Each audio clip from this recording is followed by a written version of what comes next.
여러분 안녕하십니까? 가장 빠른 종합뉴스 뉴스큐 시작합니다. 네, 대장동 개발 비리 의혹에 대한 수사가 1년 넘게 진행 중인 가운데 관련 인물들의 상황이 엇갈리고 있습니다.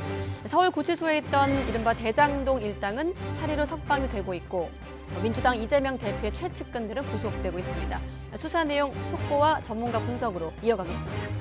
노동계 줄파업이 예고된 가운데 모레 화물연대 파업을 앞두고 당정협의회가 열리기도 했습니다. 당정 입장 보도하고 화물연대 입장도 직접 물어보겠습니다.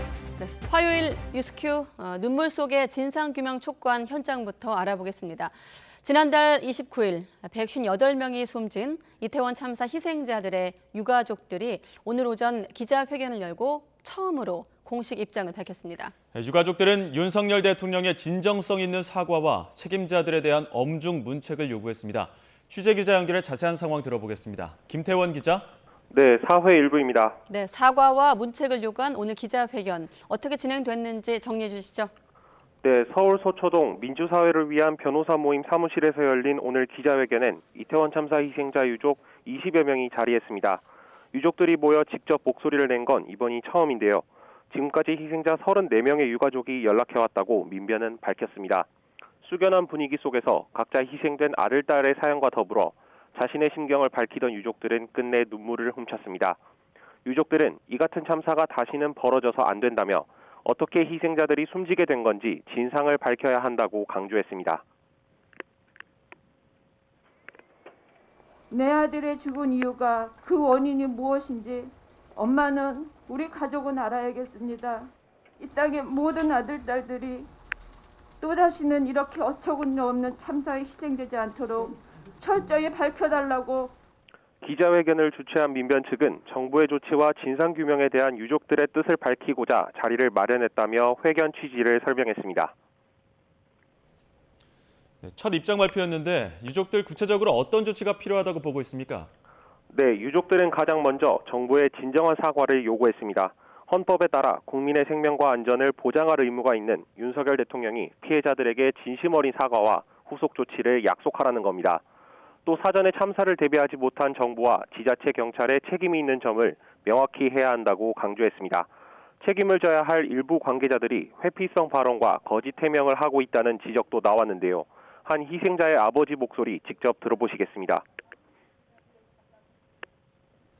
거짓말이나 일삼고 경찰이나 소방 인력을 미리 배치한다고 해결될 문제가 아니었다고 떠버린 행안부 장관 이상민, 보고받은 적 없다, 몰랐다라고 일관하고 있는 용산구청장 박희영.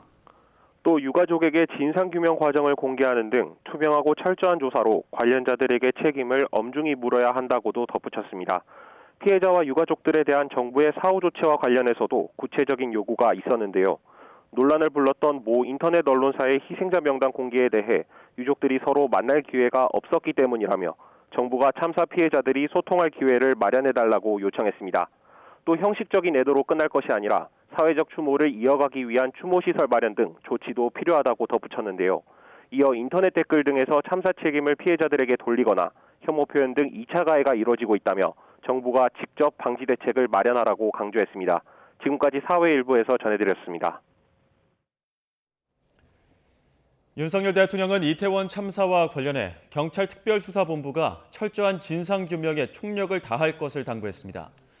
윤 대통령은 오늘 국무회의에서 이같이 주문하고 참사 유가족과 부상자 지원에 부족함이 없도록 만전을 기하라고 밝혔습니다. 이어 국민 안전이 국가 최우선 책무인 만큼 조속한 시일 안에 전문가들과 함께 종합대책안을 마련하겠다고 덧붙였습니다. 네, 계속해서 수사 속보도 알아보겠습니다. 이태원 참사를 수사하고 있는 특별수사본부가 사후 조치 부실 혐의를 받는 용산구 보건소장을 참고인으로 불러 조사하고 있습니다. 특수본은 이번 주 안으로 전 용산경찰서장과 용산소방서장을 다시 피의자로 불러 조사하기로 했습니다. 현장에 취재기자 나가 있습니다. 이준엽 기자. 네, 경찰청 특별수사본부에 나와 있습니다. 네, 우선 용산구 보건소장이 특수본에 출석했다고요? 네, 보건소장 A씨는 오늘 오전 특수본에 출석하면서 취재진에게 조사에 성실하게 임하겠다고 밝혔습니다. A씨 변호인은 지금까지 피의자 전환 가능성을 묻는 취재진 질문에 그럴 가능성을 염두에 두고 있지 않다면서 일축했는데요. 직접 들어보시겠습니다.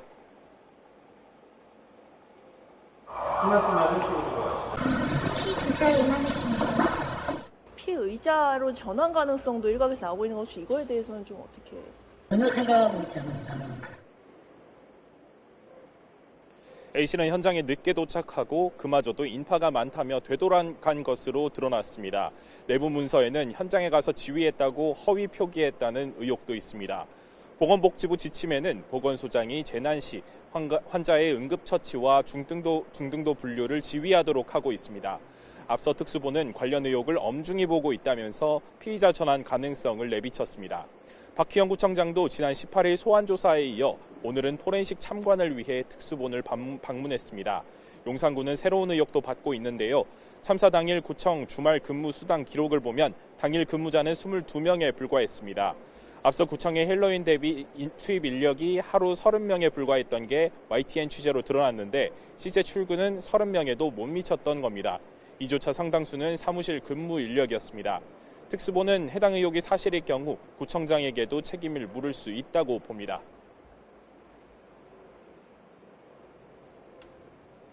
네, 용산 소방서장도 다시 소환 조사 받을 예정이죠. 네, 최성범 용산 소방서장은 오는 26일에 2차 소환 조사를 받습니다. 앞서 어제 1차 조사를 마치고 나와서 그동안에 제기된 주요 의혹들에 대해서 조목조목 반박했는데요. 공무원 노조도 오늘 특수본을 방문해서 해당 의혹에 대해서 더 이상 수사를 하지 말라고 촉구하는 그런 기자회견을 열었습니다. 직접 들어보시겠습니다. 재난 현장을 미리 예견하여 그곳에 위치하지 못하였다는 게 죄가 된다면 우리는 영락없이 죄인입니다. 지금 특별수사본부의 수사 방식은 죄가 될 때까지 상황을 끼워 맞추고 있는 것이 아닌지 의문을 지울 수 없습니다. 지난 15일부터 어제까지 온라인과 서울역 앞에서 수사 방향을 비판하는 대국민 성명을 10만 명 넘게 받아 특수본에 전달하기도 했습니다. 윗선 대신 현장에만 머무르는 수사에 대한 비판 여론이 제기되는 가운데 특수본은 다음 주 초까지는 피의자 조사를 마무리 짓겠다는 입장입니다. 당장 이임재 전 용산경찰서장도 이번 주 중 재소환을 확정했습니다. 또 이임재 전 서장 기동대 요청 사실이 확인되지 않는다고 재차 밝히고 최성범 서장 해명 일부는 단순 부인으로 본다며 혐의 입증 자신감도 내비쳤습니다. 그 뒤 이를 토대로 기존 피의자 구속영장 신청 여부와 추가 입건 등 수사 확대 여부를 결정하겠다는 방침도 밝혔습니다. 지금까지 경찰청 특별수사본부 앞에서 YTN 이준엽입니다. 네, 이렇게 이태원 참사의 진상을 밝히는 경찰의 수사가 한창인 가운데 주요 피의자들은 한결같이 모르쇠로 일관하고 있습니다. 네, 무능했다는 비판을 받더라도 법적 처벌만은 피하려는 포석이 깔렸다는 분석이 나옵니다. 결국 몰랐다는 주장을 뒤집을 증거가 관건인데 특별수사본부의 수사력에 달렸습니다. 박정현 기자의 보도입니다. 이번 이태원 참사의 주요 피해자들이 받는 혐의는 크게 두 가지입니다. 참사 현장에 적절하게 대응해야 할 직무에서 손을 놨다는 직무유기 혐의, 그리고 위험을 사전에 예측하고 조치할 의무를 저버려 결국 참사로 이어졌다는 업무상 과실치사상 혐의입니다. 이런 혐의들이 성립하려면 피해자들이 참사 발생 사실을 제때 알았거나 미리 예측할 단서가 존재했다는 전제가 필요합니다. 하지만 피해자인 구청과 경찰 현장 책임자들은 마치 입을 맞춘 듯 몰랐다고 공식적으로 밝히고 있습니다. 그 날린데도 보고도 못 받았습니까? 못 받았습니다. 예? 못 받았습니다. 어떤 그런 말씀 드리기조차도 부끄럽고 참담하지만 그때까지 정확한 현장 상황을 몰랐기 때문에 제가 보고를 받기 전의 상황이라 제가 아는 게 없습니다. 자느라 보고를 놓쳤다는 경찰청장을 비롯한 경찰 수뇌부의 입장도 다르지 않습니다. 무능했다는 비판에 직면하더라도 형사처벌을 피하려는 전략 아니냐는 말이 나오는 이유입니다. 법조계에서도 이런 상황에서 특별수사본부의 혐의 입증이 쉽지 않을 것이라는 관측이 적지 않습니다. 법적 리스크가 눈앞에 있는 상황에서 그 당시 참사 자체에 대해서 인식할 수 없었다, 예상할 수 없었다, 이렇게 지금 변명할 수밖에 없는 것은 범죄가 성립이 되려면은 어떤 고의가 인정이 되어야 되는데 그렇다고 혐의 적용이 불가능한 것만은 아닙니다. 관건은 몰랐다를 뒤집을 결정적인 물증 확보.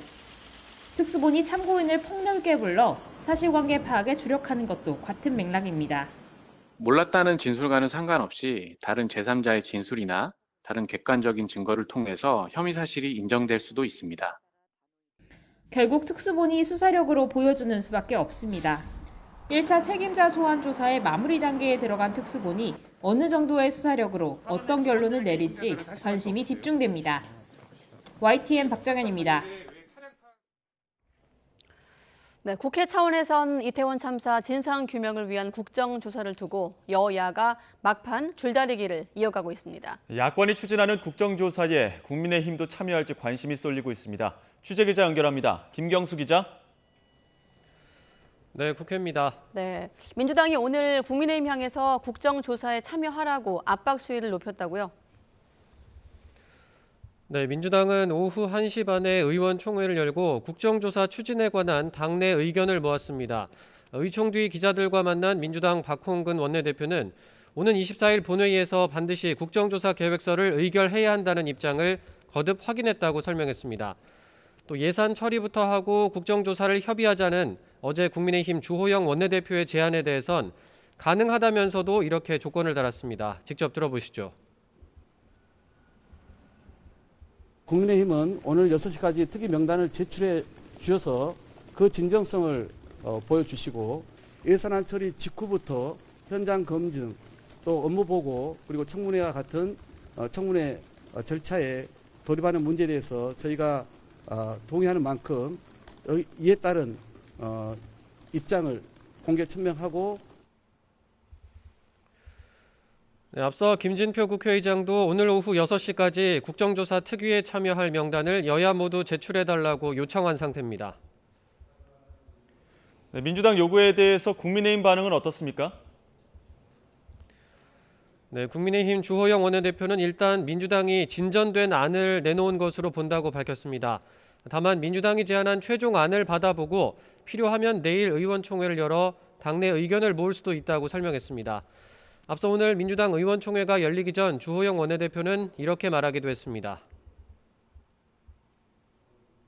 민주당이 예산 처리 후 국정조사를 하겠다고 명백히 밝혀주면 그 이전에라도 국정조사에 관한 협의를 할 수 있다는 그런 입장인데 네, 민주당이 조건을 달긴 했지만 예산 처리 후 국정조사 협의도 가능하겠다고 밝힌 만큼 이제 공은 다시 국민의힘으로 넘어가는 분위기입니다. 다만 논의에 시간이 필요한 만큼 민주당 요구대로 곧바로 오늘 오후 6시까지 여당목 국정조사 특위 위원 명단을 제출하기는 어려울 것으로 보입니다. 하지만 일단 여야가 큰 틀에서 국정조사에 합의한 뒤 실제 조사에 착수하는 시기를 조정하는 쪽으로 가닥을 잡을 가능성은 여전히 열려 있습니다. 지금까지 국회에서 전해드렸습니다. 네, 화물연대가 당정이 제시한 대안이 반쪽짜리에 불과하다면서 모레 예정대로 총파업을 진행하겠다고 밝혔습니다. 이에 정부는 집단 운송 거부를 불법 행위라고 규정하며 법과 원칙에 따라 단호하게 대응하겠다는 강경한 입장을 밝혔습니다. 또 철도 노조를 다른 노조들도 줄줄이 포함해서 줄줄이 총파업을 예고하고 있습니다. 취재기자 연결하겠습니다. 송재인 기자. 네, 사회일부입니다. 네, 우선 모레 화물연대가 파업 앞두고 있는데 상황부터 전해주시죠. 네, 화물연대는 앞서 화물기사의 최저임금이라 불리는 안전운임제의 지속 추진과 함께 품목 확대를 요구하면서 오는 24일 총파업을 예고했죠. 이에 당정이 오늘 오전 국회에서 협의회를 열고 우선 품목 확대 없이 안전운임제를 3년 연장할 것을 제안했지만 화물연대는 반쪽짜리 연장안이라며 거부했습니다. 정부가 화주의 처벌 조항을 삭제하는 법안을 추진하고 있는데 이렇게 되면 결국 안전운임제 자체가 무력화될 우려가 크다며 예정대로 총파업을 강행하겠다고 밝혔습니다. 화물연대의 이번 파업은 전국 16개 지역 물류 거점들에서 동시다발적으로 진행됩니다. 노조는 이에 따라 물류가 일시에 멈춰 유례 없이 강력한 파업이 될 거라고 경고한 바 있습니다. 당정의 제안에도 이렇게 파업 강행 기류가 유지되면서 한덕수 총리는 1시간 전 파업 여파로 물류 마비는 물론이고 국가 경제에 중대한 피해가 예상된다며 파업을 철회하고 대화의장으로 복귀해달라고 다시 한번 촉구했습니다. 무엇보다 불법적인 운송 거부나 운송 방해 행위 등 불법 행위에 대해선 법과 원칙에 따라 단호하게 대응하겠다고 강조했습니다. 앞서 지난 6월에도 화물연대는 총파업에 들어갔다가 8일 만에 중단한 바 있습니다. 안전운임제 폐지를 한 달여 앞두고 논의에 특별한 진전이 없자 노조가 다시 한번 파업에 들어가겠다고 선언한 겁니다. 네, 그리고 파업에 돌입하는 다른 노조는 어디입니까? 네, 먼저 이번 달 말과 다음 달 초 서울 지하철과 철도 노조의 총파업이 예고돼 있습니다. 서울교통공사 노조는 앞서 서울시와 정부가 발표한 인력 감축 계획을 철회하지 않는다면 오는 30일부터 무기한 총파업에 들어가겠다고 선언했습니다. 철도 노조도 인력 감축과 철도 민영화 정책 중단을 촉구하면서 오는 24일부터 태업에 돌입할 것을 예고했습니다. 정부와 철도공사 태도가 변하지 않을 경우 다음 달 2일 총파업에 들어간다고도 경고했는데요. 이에 따라 24일부터는 일부 열차 운행이 중지되거나 지연될 수 있습니다. 학교 비정규직 노동자들도 25일 파업을 예고하면서 학교에서 정상적인 급식과 돌봄에 차질이 생길 수도 있습니다. 건설노조는 오늘 건설안전특별법 제정 등을 요구하면서 서울 숭례문에서 대규모 결의대회를 열기도 했습니다. 이와 관련해 앞서 윤석열 대통령은 이딴 파업 예고에 우려를 표명하면서 현장의 요구사항에 대해 마지막까지 귀를 기울이고 대화하되 불법 행위에 대해서는 법과 원칙에 따라 엄정히 대응하라고 지시했습니다. 또 국민과 기업의 피해가 없도록 대체수단 준비에도 만전을 기하라고 당부했습니다. 지금까지 사회 일부에서 전해드렸습니다. 네, 같은 화물연대 총파업 예고에 대해서 정부는 불법 행위로 규정을 하고 법과 원칙에 따라 단호하게 대응하겠다고 밝혔습니다. 한덕수 국무총리의 정부 입장 발표 들어보겠습니다. 화물연대가 집단 운송 거부의 이유로 내세우는 안전운임제 연장 문제는 이미 국회를 중심으로 논의가 진행되고 있습니다. 그런데도 화물연대가 집단 운송 거부를 예고하는 것은 아슬아슬하게 버티고 있는 민생 경제에 찬물을 끼얹고 성장 동력의 불씨를 꺼뜨리는 일입니다. 첫째, 화물연대는 즉시 운송 거부 방침을 철회하고 대화의 장으로 복귀하기 바랍니다. 둘째, 정부는 화물연대의 불법 행위에 대해서는 법과 원칙에 따라 단호히 대응하겠습니다. 산업계 피해를 최소화하기 위해 대체 수송 차량 투입, 화물 적재 공간 추가 확보, 제품 선출하를 비롯한 모든 가용 수단을 동원하겠습니다.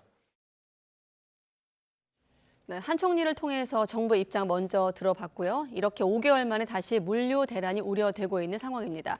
생계 수단인 운전대까지 놓게 된 이유, 바로 올해 말 종료를 앞두고 있는 안전운임제 때문인데요. 정부 여당의 입장은 들어보셨고 이번엔 화물연대 박연수 정책기획실장 연결해서 화물연대 입장 들어보겠습니다. 네, 실장님 안녕하십니까? 네, 안녕하십니까? 네, 본론 들어가기 전에 마침 저희가 한덕수 총리 발언부터 들려드렸기 때문에 지금 보면 대화를 하되 법을 어기는 행위는 용납하지 않겠다로 요약이 되거든요. 가장 좀 반박하고 싶은 대목이 어떤 대목입니까? 대화를 하되 법과 원칙에 따라서 적용하겠다라는 말이 화물 네. 노동자들한테는 참 안타까운 말입니다. 그동안 정부가 화물연대와 충분히 대화할 시간이 있었고 특히 지난 6월 총파업 이후에 정부에서 화물연대와 제대로 된 대화를 한 적은 거의 없다고 보고 있습니다. 네. 국회 보고도 마찬가지고요. 그런데 이제 와서 총파업을 앞두고 대화를 이야기하고 법과 원칙을 강조하는 점이 아쉽습니다. 네, 그러니까 6월에도 여드레간 총파업을 한 것으로 저희가 기억을 하고 있고 그때도 안전운임제 지속 추진 또 뭐 품목 확대 논의 같은 걸 이어가기로 하고 합의를 하고 파업을 끝냈었는데 그 지난 6월부터 지금까지 시간에서 특별히 당정이 대화에 적극적이지 않았다라고 요약하면 되겠습니까? 네, 맞습니다. 네, 그럼 화물연대 입장을 하나하나 정리해 보겠습니다. 다시 파업에 나서게 된 계기, 결국은 이제 안전운임제 관련인데 아까 당정은 3년도 연장하기로 했습니다만 여기에 반대하는 이유를 좀 설명해 주시죠. 첫 번째로는 지속적으로 그 정부와 여당이 네. 이 안전운임 제도 연장에 전제를 달고 있습니다. 화주들의 입장을 대변하고 있다라고 이야기하고 있는데요. 네.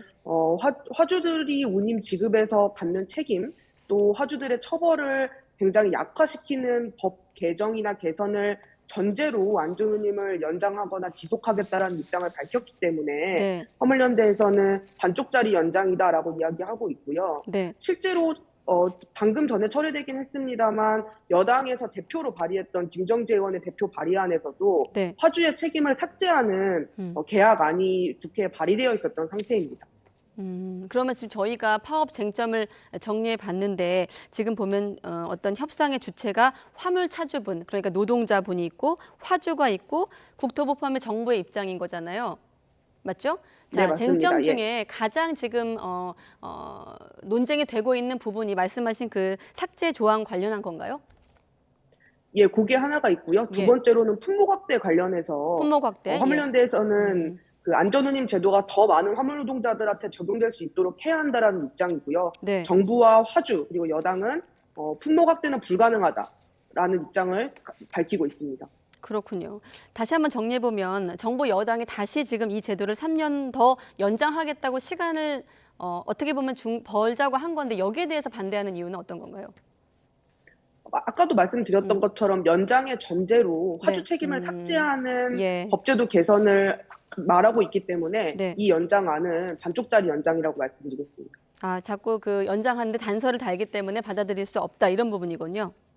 네네. 네, 아까 그 품목 확대에 대해서 조금 더 설명을 좀 해주실래요? 이해를 돕기 위해서 시멘트 컨테이너 기존 2개 품목으로 좀 제한돼 있다. 이 입장을 좀 정리해 주시죠. 지금 현재 안전운임제가요. 컨테이너랑 시멘트 품목에만 적용됩니다. 이거는 전체 화물 노동자를 봤을 때 네. 6% 정도에 지나지 않는 화물 노동자만 안전운임을 적용받고 있는 겁니다. 근데 네. 이 안전운임 제도는 화물 노동자의 최저임금으로서 거의 유일한 사회적 안전망, 법제도적 안전망인데 이 안전망이 더 많은 화물 노동자들한테 적용되기 위해서는 조금 더 품목과 차종이 확대돼야 된다는 입장이고요. 네. 단계적으로 현재 더불어민주당 최인호 의원의 대표 발의로 올라가 있는 5개 품목과 이후 시행령 논의나 이런 것들을 좀 열어놓는 방향으로 법제도가 개정되어야 된다고 보고 있습니다. 네, 알겠습니다. 그러면 지금 당정이 일몰제 폐지는 안 된다고 못 박으면서 원래 취지였던 안전운전 효과가 불분명하다 이런 이유를 들고 있는데 화물업계의 좀 해석과는 다른데 이 부분은 어떻습니까? 그렇지 않다고 보고 있습니다. 예. 안전운임 제도를 도입한 이후에 화물 노동자들이 굉장히 장시간 노동을 하는데요. 이 노동 시간 자체가 줄어들었다는 것이 국토교통부 연구 용역과 또 여러 연구 결과에서 증명되고 있습니다. 위험한 운송을 직접적으로 야기하는 노동 시간이 줄고 있기 때문에 네. 안전 효과는 분명하다고 봅니다. 그렇군요. 또 한 가지 정부 여당은 화물 노동자의 소득 수준이 정부 여당의 입장입니다. 소득 수준이 양호하다. 자체 물류비 부담이 증가할 수 있다. 이런 우려도 내놓고 있는데 여기에 대해서는 어떻게 반박하고 계시나요?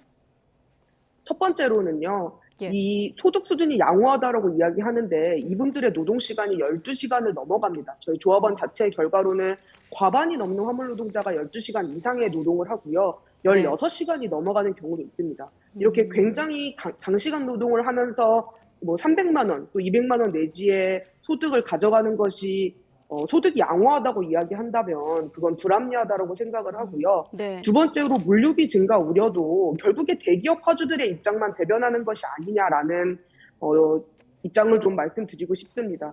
안전한 사회를 만들기 위해서 필요한 비용을 지출하지 않겠다라고 하는 대기업 화주들의 입장을 네. 고스란히 정부가 대변하고 있는 상황이라고 봅니다. 네, 앞서 그 화물연대 총파업 예고에 대해서 정부의 어떤 입장 들어보셨는데 일단 지금 보면 아직까지는 대목마다 양측의 입장이 확연하게 엇갈리고 있습니다. 모레 총파업에 나서겠다는 입장에도 변함이 없는 걸로 알면 되겠습니까? 예, 정부랑 여당이 일방적으로 연장안을 발표하고 또 계약을 계속 추진하고 품목 확대 불가 입장을 내는 한 네. 화물연대 총파업은 예정대로 좀 들어가야 할 것 같습니다. 알겠습니다. 혹시 그때까지 시간이 많지는 않습니다. 모레까지 만약에 대화의 창구가 열린다면 어떤 방식으로 좀 대화가 가능한 건가요? 지금 시점에선. 일단은 정부가 추진하고 있는 제도 계약안이 폐기가 되어야 될 거고요. 두 번째로는 품목 확대에 대해서 실질적이고 구체적인 논의가 들어가야 된다고 봅니다. 알겠습니다. 지난 총파업 때처럼 파업이 과열될 수 있다는 우려가 있는 것도 뭐 더 잘 아시겠지만 사실이고, 대통령은 현장 요구에 귀를 기울이면서도 또 불법 행위에는 엄정 대응하겠다 이런 방침인데 어떻게 듣고 계십니까? 엄정한 법과 원칙이 왜 화물 노동자에게만 항상 적용되는지 의문입니다. 그동안 안전운임 제도 시행 과정에서 수많은 화주들이 운임을 지키지 않아도 엄정한 법과 원칙을 집행하지 않았으면서 화물 노동자가 정말 마지막 수단으로 선택했던 총파업에 있어서는 엄정한 법과 원칙을 적용하는 부분이 유감이고요. 네. 화물연대가 총파업에 들어가게 된 이유도 지난 총파업 이후에 정부가 성실하게, 여당이 성실하게 논의에 임하지 않았다는 것이 가장 큰 책임이고 또 그 합의를 파기한 정부에게 책임이 있음을 강조하고 싶습니다. 그 당정이 협상에 소극적이었다라는 게 이제 화물연대 입장인데, 그럼 지난 몇 달 동안의 과정을 좀 반추해 보면 그래도 그때 상황에서 대화가 좀 가능했던 대목이 있을까요? 전혀 없었나요? 총파업이 마무리된 이후에 처음으로 국회에서 안전운임제를 논의한 게 9월 29일에 있었던 민생경제특별위원회였습니다. 예. 해당 그 논의에서 국토교통부는 안전운임 제도를 부정하는 취지의 보고서를 제출했고요. 여당 의원들 역시도 제도에 반대하고 풍요 확대가 불가하다는 정부의 입장을 지지하고 화물 노동자들을 좀 폄하하는 발언을 있었습니다. 그래서 논의가 많지도 않았고 열렸던 논의에서도 대화가 좀 진전되지 못했던 점이 저희는 총파업에 들어가게 된 핵심 이유이지 않을까 싶습니다. 네, 알겠습니다. 오늘 여기까지 듣겠습니다. 박연수 민주노총 화물연대 정책기획실장과 함께했습니다. 고맙습니다. 감사합니다.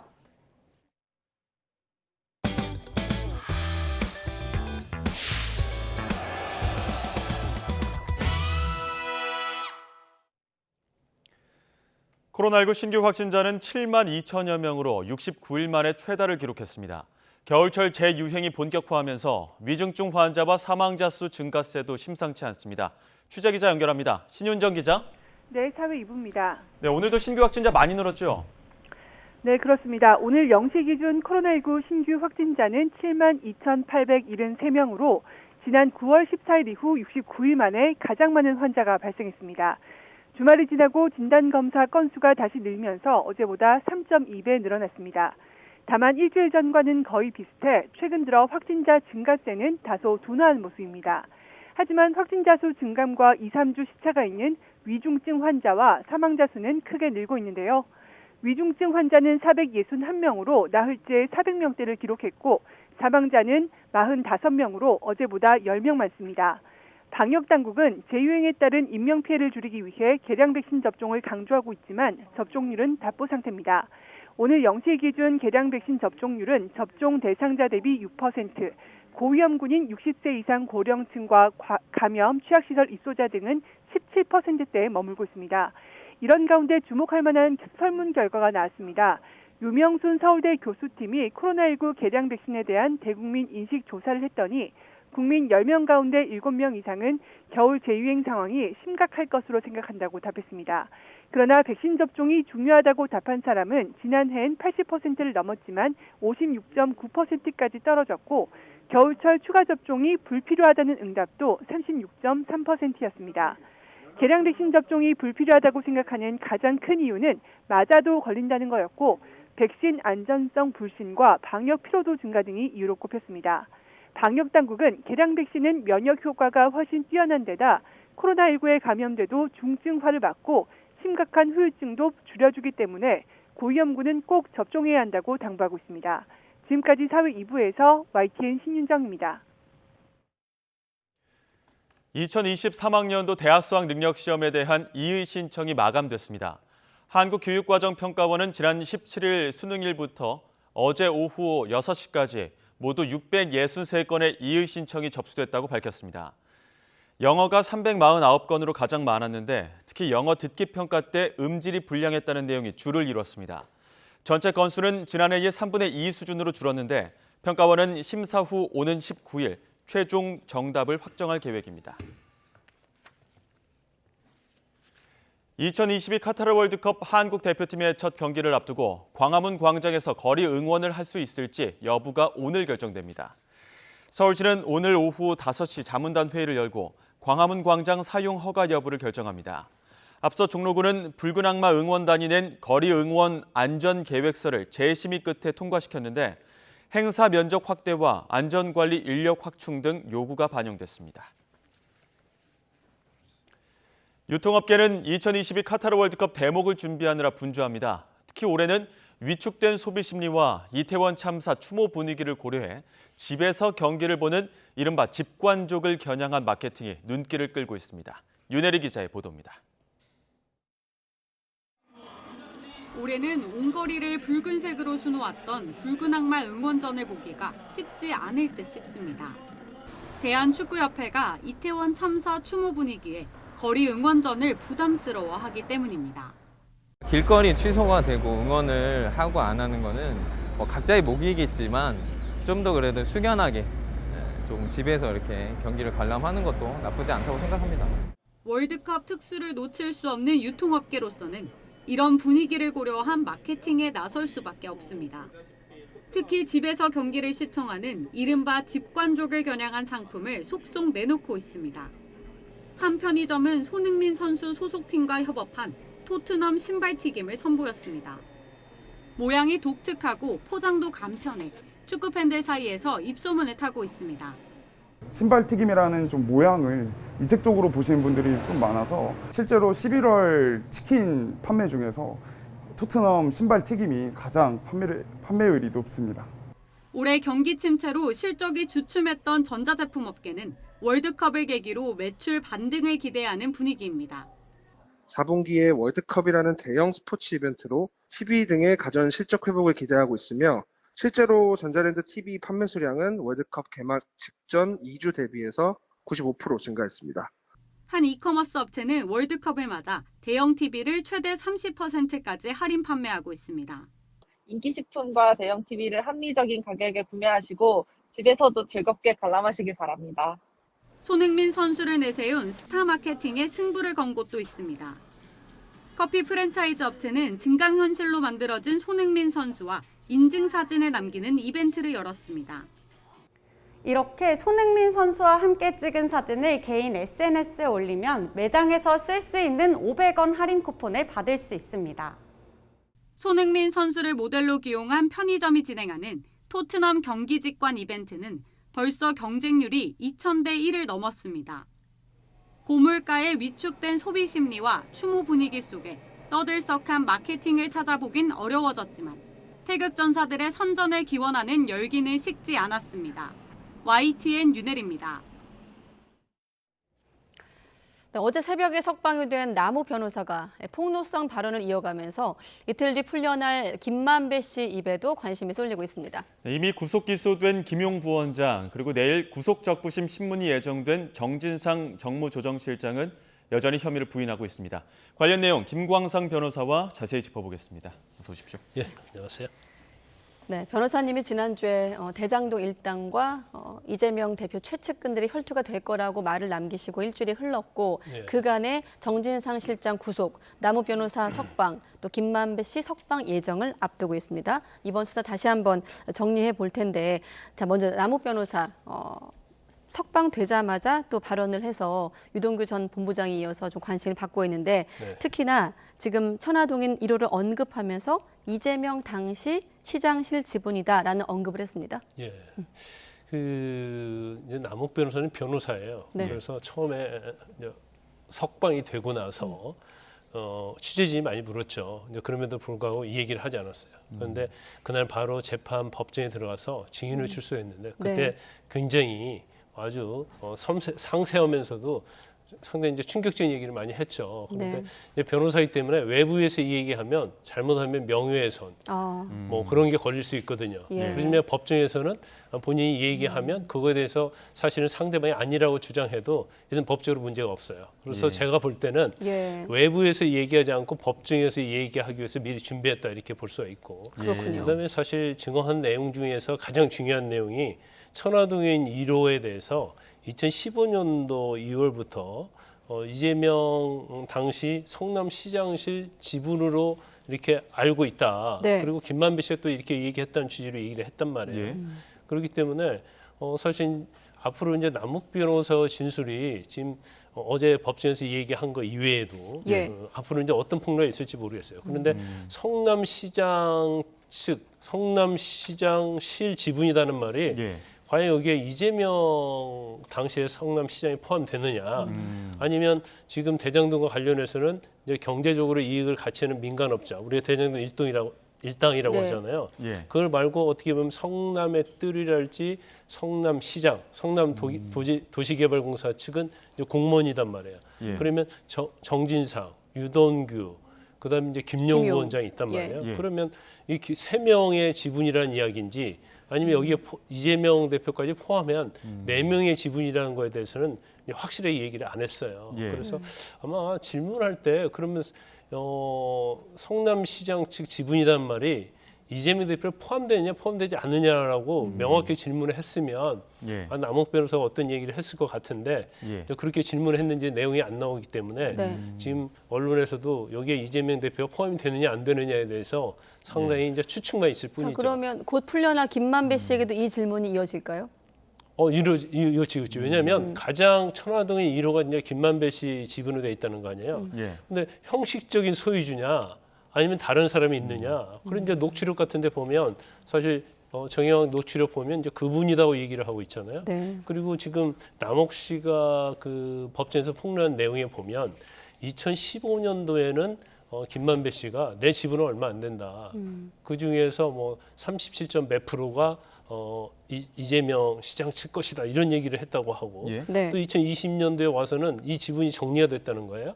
그리고 그때는 24.5%로 정리가 됐는데 이때도 자기 지분이 아니다. 다 내 지분이 아니다. 이제 이런 식으로 얘기했다고 하고 얘기를 하고 있기 때문에 예. 정말로 천화동인 1호가 누구 것이냐. 이제 이것이 앞으로 예. 검찰 수사에 있어서 가장 큰 포인트가 될 수 있다 이렇게 말씀드릴 수 네. 있어요. 그래서 지금 뭐 김만배 씨의 입에 주목하고 있다 이런 얘기들 많이 나오고 있는데 앞서 말씀하신 것처럼 남욱 변호사입니다. 그래서 남욱 네. 변호사다 보니까 보통의 진술들이 누구누구에게 들었다, 전원이다 이런 식의 어떤 진술이 있단 말이죠. 이것도 어떤 진술의 전략이라고 봐야 되는 겁니까? 아니 이제 전략이라고 보기는 어렵고요. 이제 예. 본인이 정말 들었는지 안 들었는지 거기에 대한 이제 사실관계가 중요하겠죠. 네. 그래서 이제 본인이 알고 있었음에도 불구하고 단순히 예. 김만배로 들어서 알고 있다 이렇게 이런 취지로 지금 증언을 했단 말이에요. 예. 네. 그런데 우리가 누구한테 들어서 알았다 이것은 전문 증거예요. 그래서 원칙적으로는 증거 능력이 없습니다. 예. 이러한 전문 증거가 증거 능력이 가지려고 하면 네. 김만배 씨가 내가 남욱 변호사한테 그런 얘기를 한 게 맞습니다 하면 전문 증거라도 증거 능력이 부여가 되는 거예요. 예. 그래서 향후에 있어서 김만배 씨가 내가 남욱 변호사한테 그런 얘기를 했다 이렇게 얘기를 하게 되면 남욱 변호사의 진술도 증거 능력이 있는 거고 거기에 이제 보강증거로서 김만배 씨 진술이 거기에 더해지는 거죠. 예. 그럼 이제 더욱더 검찰 입장에서는 확실하게 천화동인 1호는 성남시장 측 지분이다. 이걸 전제로 해서 이제 수사를 하게 되겠죠. 그러면 지금 변호사님 말씀에 정진상 실장 측의 입장을 좀 얹어서 마침 인터뷰를 했기 때문에 질문 드리면 남욱 변호사의 증언은 전원이라 증거 능력이 없다고 하고 있고 또 유동규 전 본부장 같은 경우는 말을 바꿨기 때문에 신빙성이 없다고 주장을 하고 있거든요. 그럼 이제 두 가지잖아요. 전원이기 때문에 증거 능력이 없다. 이 부분을 제가 방금 말씀드렸죠. 예. 김만배 씨가 내가 그렇게 말한 사실이 있다고 하면 이건 증거 능력을 갖는 거예요. 예. 그래서 별 문제가 없고 그다음에 아까 말씀드린 게 유동규의 어떤 진술의 번복. 근데 이제 진술의 번복이라는 것이 사실은 지금 수사팀이 바뀌었잖아요. 네. 윤석열 대통령이 당선이 되면서 그 위에 이제 검찰 인사가 있었고 검찰 예. 인사 있으면서 이제 윤석열 사단이라는 새 수사팀이 포진을 하게 됐어요. 예. 그래서 한 4개월 수사를 했거든요. 그렇습니다. 그 이후에 왜 말이 달라졌느냐, 그 이전과 말이 틀리느냐, 이제 이런 얘기 가지고 서로 이제 공방이 있을 수 있죠. 그런데 이제 어떤 진술에 있어서 신빙성을 갖게 되려고 하면 구체적이하고요, 일관성이 있어야 한단 말이에요. 네. 그런데 전의 진술과 이번 진술이 구체적이고 일관성이 있느냐 그 부분을 일단 따져봐야 하고 만약에 진술을 번복했다고 한다면 번복하게 된 이유가 설득력이 있어야 돼요. 남욱 변호사는 그 당시에 대통령 선거 당시이기 때문에 겁을 먹었다. 네. 또 선거에 영향을 미칠 수도 있다. 이제 그런 생각을 해서 나는 거짓말했다 이 얘기잖아요. 네. 그럼 그 말 자체가 그냥 일반적인 상식에 비춰보면 그때는 겁을 먹고 거짓말을 할 수도 있겠구나. 예. 그렇게 판사가 생각하면 석방되고 난 그러한 진술들이 신빙성이 있는 거죠. 그렇지만 그렇지 않고 그 당시에 진술을 얘기할 수 있음에도 불구하고 왜 석방된 다음에 이런 진술을 번복하지? 이건 믿을 수 없어. 그러면 전 진술이 신빙성이 있을 수 있고 경우에 따라서는 일관성이 없네, 왔다 갔다 하네. 그러면 전체적으로 증거 능력이 없다고 해서 이걸 받아들이지 않을 수도 있어요. 채택하지 않을 수도 있어요. 앞서 오늘 나온 속보도 좀 이야기를 해봐야 될 것 같은데 지금 검찰이 경기도청 압수수색해서 그 정진상 정무실장, 그 당시 도지사 비서실 정책실장 하던 시절에 이메일 기록을 확보했다 이런 속보가 나오기도 했거든요. 네. 여기에서 혹시 핵심 증거가 나올 가능성도 있습니까? 근데 이메일 자체에 이제 어떤 내용이 있는지 모르겠어요. 그러니까 직원과 이메일을 받았기 때문에 거기에 아마 돈이나 그런 관계는 뭐 있을 가능성이 없다고 보고요. 만약에 있다고 한다면 초과이익 환수 조항이랄지 아니면 대장동과 관련된 뭐 성남의 뜰에서 민간 삽자의 어떤 구조 문제, 이익 분배 문제 이런 측면에 있어서 정진상 실장이 당시 굉장히 주도적으로 했고 또 경우에 따라서는 이메일 내용에 이재명 당시 시장에게 내가 다 보고를 했다. 그래서 이미 허락을 받았다. 이런 내용이 들어있다고 한다면 사실은 이재명 당시 시장도 같이 범죄 혐의에 있어서 공범이 되는 게 아니냐 이제 그런 의혹을 받을 수 있는 거죠. 이제 그렇기 때문에 이메일 내용이 아직 뭐 어떤 내용이 있다는 것이 나오지 않았기 때문에 그것은 추후에 이메일 내용에 따라서 앞으로 수사가 좀 진척이 있을 수도 있다 이렇게 봅니다. 시간은 좀 걸린다고 하더라고요. 포렌식 과정도 있고 해서. 자, 이 사안이 사실 처음에 수사는 한 1년 넘게 진행이 됐고 좀 복잡해 보였는데 최근 들어 좀 단순해지고 있습니다.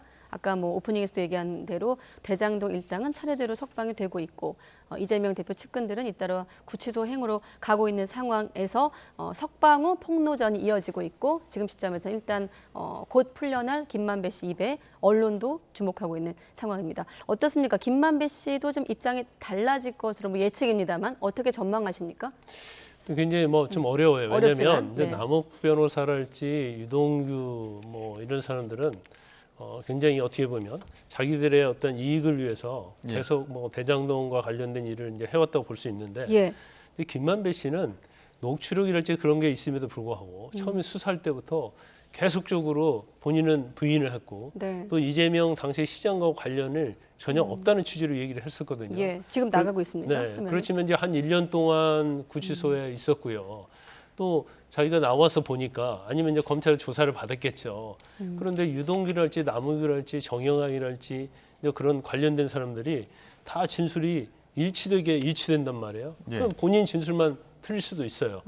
그러면 검찰에서 이제 그런 거에 대해서 추궁을 할 수가 있고 또 경우에 따라서는 검찰에서 확보하고 있는 어떤 증거 그런 것들이 김만배 씨가 거짓말을 하고 있다는 것을 들춰낼 정도의 확실하다고 한다면 김만배 씨도 사실은 또 대장동 일당이라고 하는 사람들과 같은 얘기를 할 수가 있겠죠.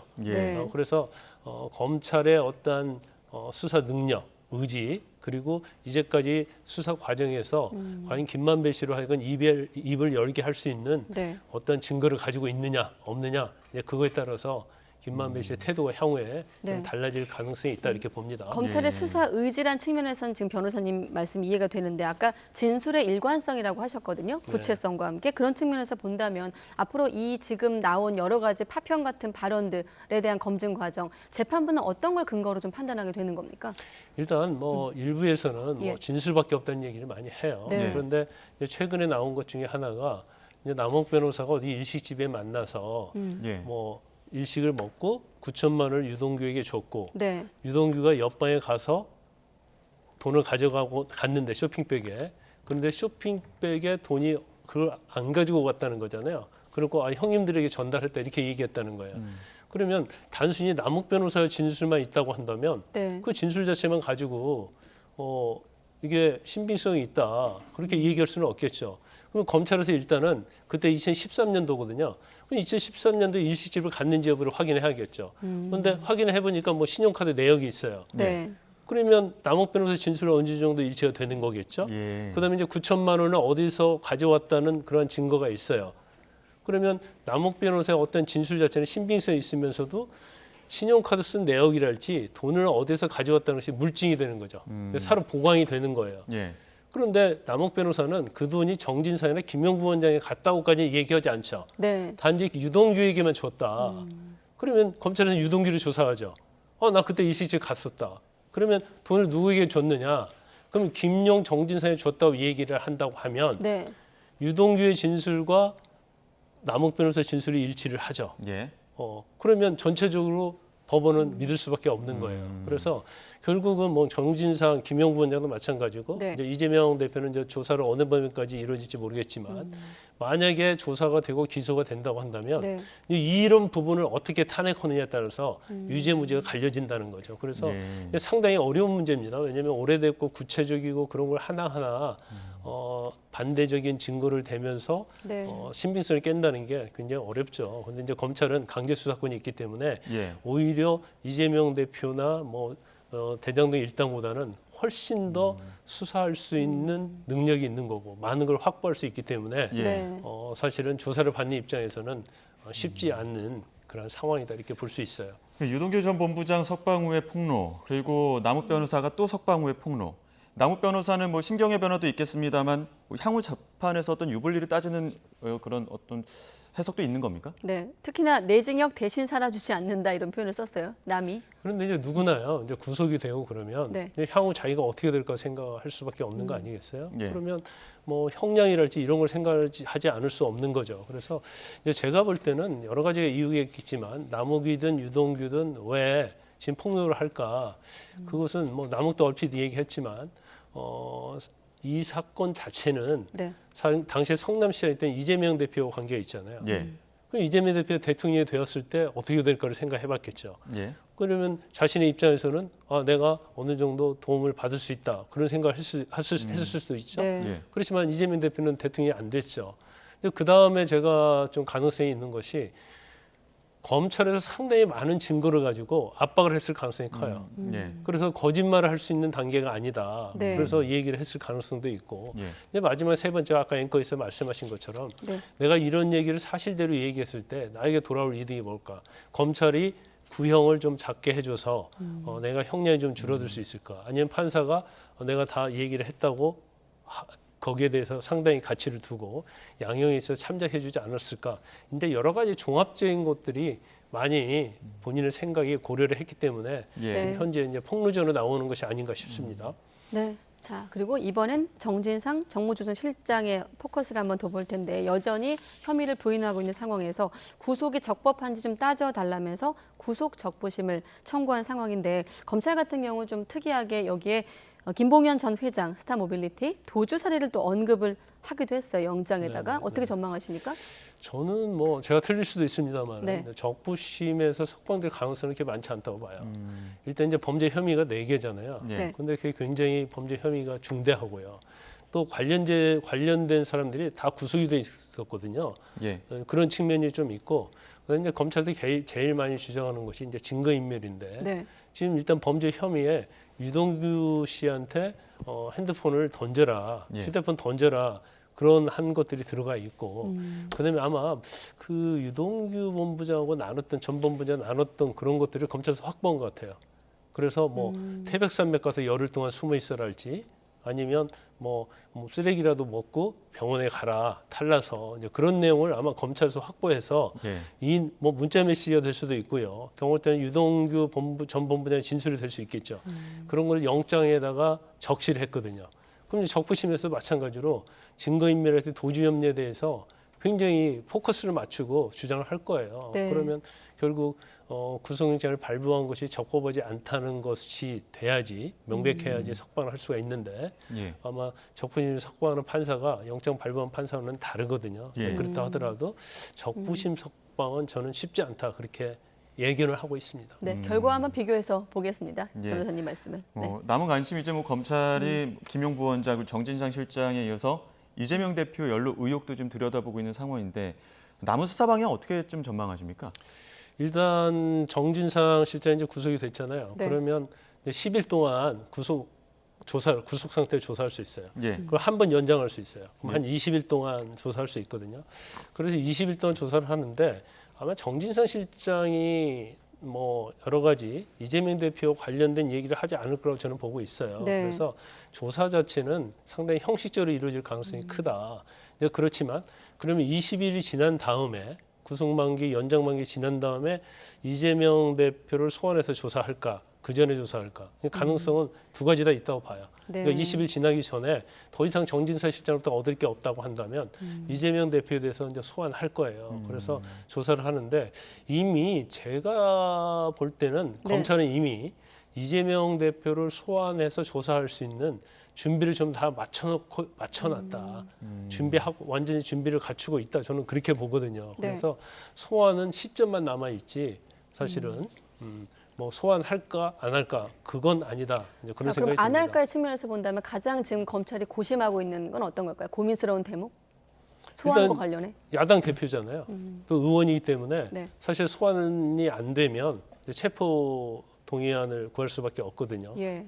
그렇기 때문에 이제 그런 부분이 있을 거고 아마 이제 수사를 하게 되면 제일 중점은 네. 물론 뭐 대장동 관련해서 결재를 하고 초과이익 환수 조항을 삭제했느냐 그런 것도 중요하지만 제일 중요한 것은 천화동 1호의 소유주가 누구냐. 예.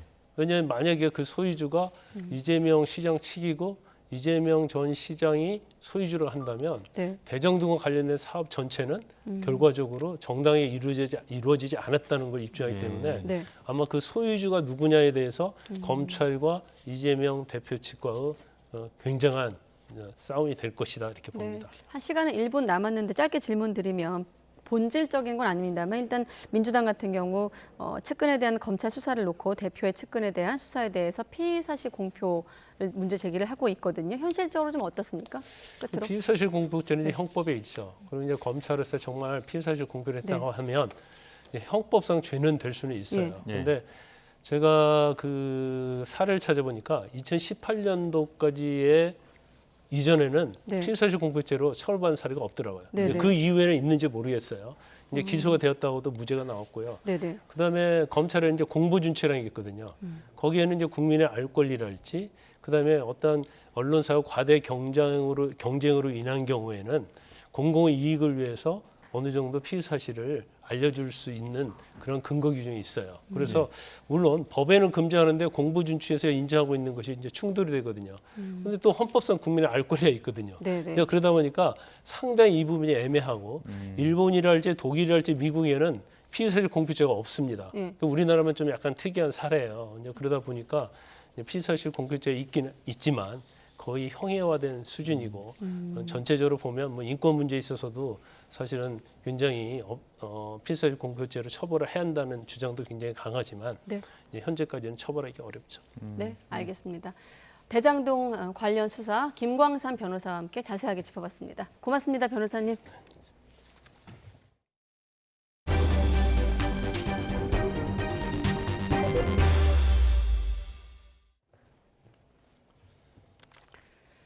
네, 공동주택 공시가격이 올해 17% 넘게 오르면서 올해 주택분 종합부동산세 납세자 수가 처음으로 100만 명을 넘었습니다. 네, 종부세 고지의 집값은 낮아졌는데 세 부담만 커졌다는 불만이 제기되자 정부가 공시가 현실화율을 2년 전 수준으로 낮추는 방안을 검토하고 있습니다. 최기성 기자입니다. 올해 반영된 평균 공동주택 공시가격 현실화율은 71.5%입니다. 2020년 당시 문재인 정부는 10년 안에 공시가격을 시세의 90%까지 끌어올리겠다는 계획을 내놨습니다. 하지만 최근 금리 인상과 경기 침체 등으로 집값 하락이 이어지자 정부는 공시가격 현실화율을 아예 낮추는 쪽으로 가닥을 잡았습니다.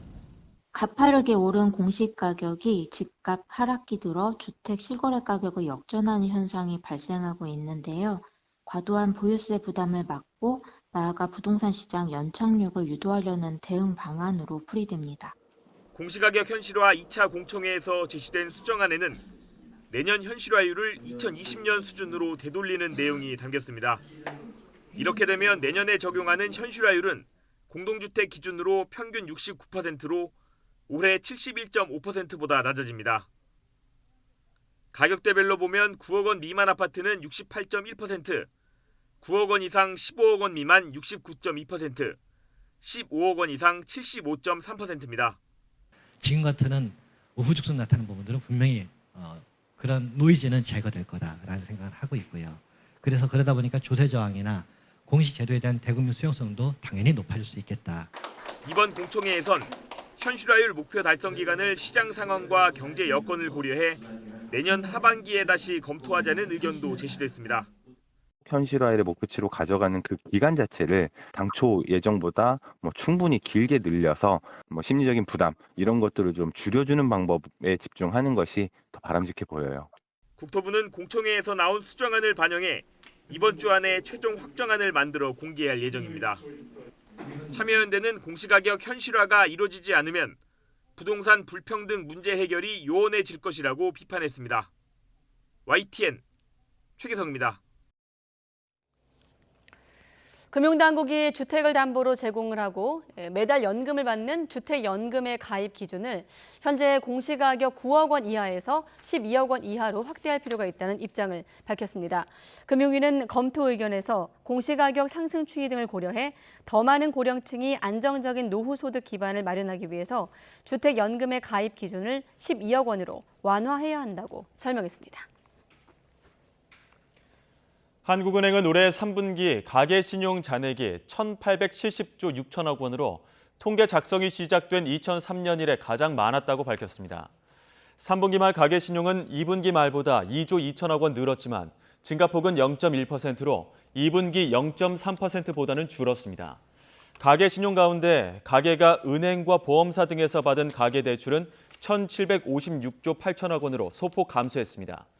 가계대출 중 주택담보대출은 1,007조 9천억 원으로 2분기보다 6조 5천억 원 늘었고 신용대출을 포함한 기타 대출은 748조 9천억 원으로 4분기 연속 감소세를 이어갔습니다. 독일 헤리티지 펀드를 판매한 6개 국내 금융회사가 투자자들에게 투자 원금의 전액을 반환해야 한다는 금융당국의 결정이 나왔습니다. 해외 운용사가 과장된 상품 제안서를 만들었고 금융사는 계획된 투자 구조대로 사업이 가능하다고 설명해 투자자 착오를 유발했다는 점이 인정됐습니다. 강희경 기자가 보도합니다. 4,800억 원대 환매 중단 사태를 일으킨 독일 헤리티지 펀드. 금융감독원이 이 펀드를 판매한 6개 국내 금융회사가 투자자들에게 투자원금 전액을 반환해야 한다고 결정했습니다. 애초에 투자금을 회수하기 어려운 구조로 설계됐는데도 금융사들이 과장된 상품 제안서를 토대로 투자자들의 착오를 유발했다며 판매 계약을 취소하도록 한 겁니다. 금감원이 계약 취소를 적용한 건 라임과 옵티머스 펀드에 이어 이번이 세 번째입니다. 제대로 된 정보가 주어졌을 경우 일반 투자자라면 누구도 이 상품에 투자하지 않았을 것이라고 분쟁조정위원회는 판단했습니다. 헤리티지 펀드는 독일의 오래된 건물을 사들인 뒤 리모델링을 거쳐 매각 또는 분양해 투자금을 회수하는 방식의 펀드입니다. 국내 금융사들은 2017년 4월부터 이듬해 12월까지 펀드를 판매했으나 관련 사업 시행사가 파산하면서 환매가 중단돼 투자자 피해가 이어졌습니다. 전체 판매 규모는 4,835억 원, 신한투자증권이 3,907억 원으로 가장 많고 NH투자증권과 하나은행 등이 뒤를 잇습니다. 조정이 성립되면 신청인을 포함한 일반 투자자들에게 투자원금 4,300억 원이 반환될 전망입니다. 투자자들은 늦었지만 환영한다는 입장을 밝혔습니다. 이어 판매사들이 신속히 결과를 수용하도록 금융당국이 조치를 취해야 한다고 강조했습니다. 판매사들은 이의 없이 조속히 수용할 것을 강력히 촉구합니다. 이번 결정으로 이른바 5대 펀드에 대한 분쟁 조정은 일단락됐습니다. 다만 판매사들이 조정을 받아들이지 않으면 소송전으로 이어질 수도 있는 만큼 투자자들이 피해 금액을 온전히 돌려받기까진 더 시간이 걸릴 수 있다는 우려가 나옵니다. YTN 강희경입니다. 라임 자산운용 사태 핵심 인물인 김봉현 전 스타모빌리티 회장을 쫓는 검찰이 도주 당시 김 전 회장 모습을 공개했습니다. 서울 남부지방검찰청은 김 전 회장의 결심 공판을 앞두고 전자장치를 끊고 도주한 지난 11일 서울 개포동 집을 나서던 CCTV 장면을 공개했습니다. 검찰은 또 김 전 회장과 연락을 주고받으며 도피를 도와준 혐의로 연예기획사 관계자 A씨와 김 전 회장 지인 B씨를 잇따라 구속했습니다. 신당역 여자 화장실에서 스토킹을 하던 여성을 따라가 살해한 전주환이 첫 정식 재판에서 범행을 후회하고 속죄하면서 살아가겠다고 고개를 숙였습니다. 서울중앙지방법원은 오늘 열린 첫 공판에 출석한 전 씨가 정말 잘못했음을 잘 알고 있다며 이같이 말했습니다. 다만 전 씨의 변호인은 전 씨가 혐의를 대부분 인정한다면서도 범행 이전 피해자 주거지에 침입한 동기는 살인 목적이 아니라 앞서 스토킹 사건에 대해 합의하기 위한 것이었다고 주장했습니다. 아동 성범죄자 조두순이 원래 거주지를 떠납니다. 경기 안산시청은 조두순이 지난해 12월 출소한 뒤부터 거주하던 와동 거주지의 월세 계약이 끝나 오는 28일 3km 정도 떨어진 선부동으로 이사한다고 밝혔습니다. 기존 거주지 건물주가 계약 만료에 따라 퇴거를 강하게 요구했고 이후 아내 명의로 다시 임대차 계약을 한 겁니다. 안산시는 조두순의 이사가 이루어지면 지금 거주지 주변에서 운영 중인 방범 순찰과 감시 기능을 그대로 옮겨 만일의 사태에 대비할 예정입니다.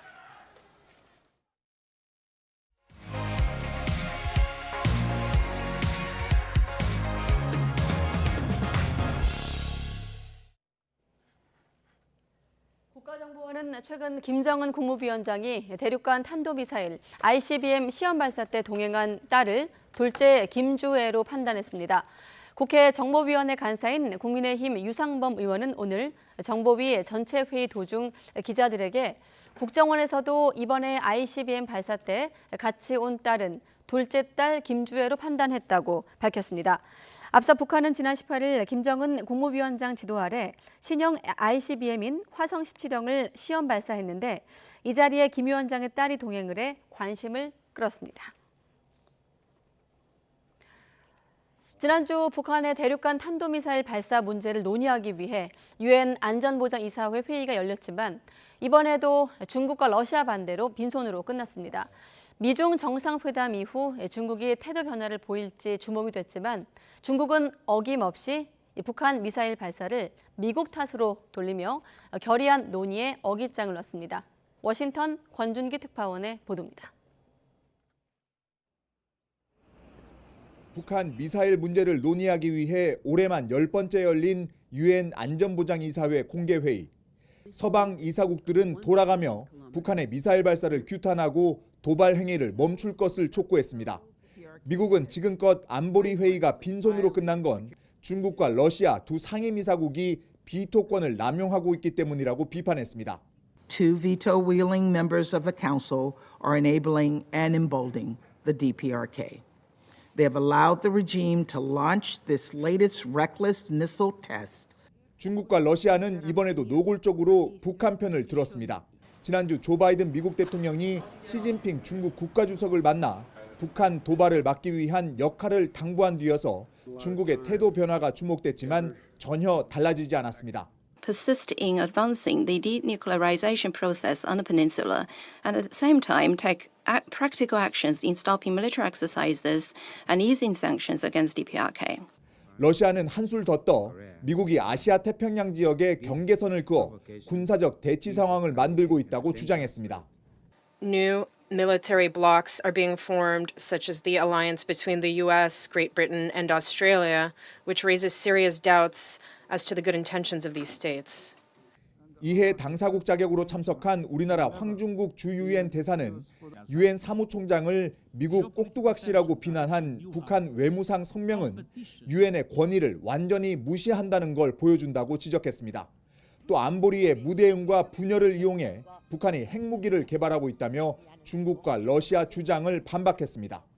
The ROK-US combined military exercises which have long been conducted on a regular basis and are defensive in nature, can never be an excuse for the DPRK's illicit nuclear and missile development. 이번에도 중국과 러시아의 엄호로 결의하는 논의조차 되지 못했고 한미일 등 14개 국가는 북한 탄도미사일 도발을 규탄하는 장외 성명을 발표하는 데 그쳤습니다. 중국과 러시아의 비토권을 의식한 미국은 이번엔 제재 결의안보다 한 단계 수위가 낮고 강제력이 없는 안보리 의장 성명을 제안해 향후 채택 여부가 주목됩니다. 워싱턴에서 YTN 권중입니다. 북대서양 조약기구 나토는 북한의 잇단 미사일 발사를 규탄하며 발사 중단을 촉구했습니다. 오하나 룬게스트 나토 대변인은 나토는 위험할 뿐 아니라 유엔 안보리 결의를 위반하는 북한의 최근 미사일 시험 발사들을 강력하게 규탄한다고 밝혔습니다. 이어 북한은 핵과 탄도일 미사일 프로그램을 포기해야 하고 외교에 나서야 한다고 덧붙였습니다. 네, 미국의 달 탐사선 오리온이 발사 닷새 만에 달에 가장 가까운 지점까지 도달했습니다.